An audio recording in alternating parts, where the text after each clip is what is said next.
Hello everyone. आइए आज एक नई एक्टिविटी के साथ आते हैं, refraction of light through glass and water medium.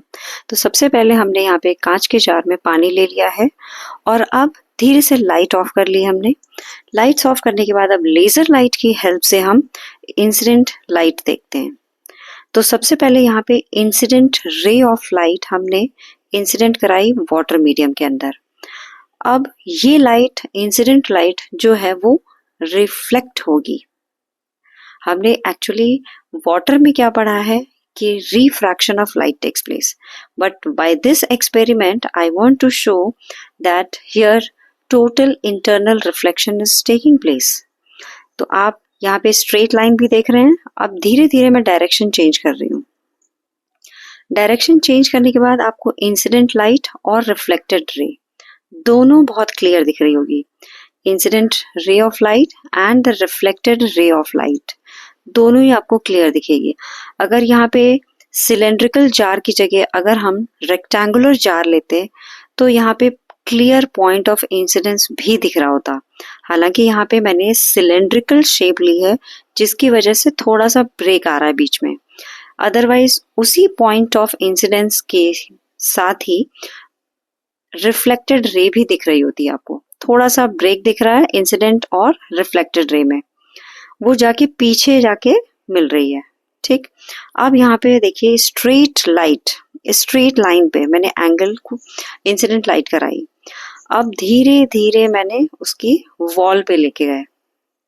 इसको हम कई बार रिपीट करा रहे हैं so that the incident ray of light and the reflected ray of light both are visible to you. अब देखिए मैंने सामने से टॉर्च लाइट इंसिडेंट कराई, ठीक, एट स्ट्रेट पाथ। ठीक है, अब स्ट्रेट पाथ पे यानी कि यहाँ पे कोई भी एंगल फॉर्म नहीं हुआ। That means a light is normally falling in the water. ठीक, so here it will retrace its path. So actually here it is angle of incidence is equals to angle of reflection. So this is the first law of reflection. So इसी को follow करते हुए वो angle form करेगी। That means अगर straight line पे आपकी incident light जा रही थी तो बिना कोई एंगल बनाए रिफ्लेक्टेड रे उसी को रिट्रेस कर लेगी। अब देखिए फिर से यहाँ पे मैंने लाइट को डिफरेंट डायरेक्शन से चेंज करा, इंसिडेंट कराया। अब यहाँ पे आपको वी शेप बनता हुआ दिख रहा है। दैट मीन्स इंसिडेंट और रिफ्लेक्टेड रे।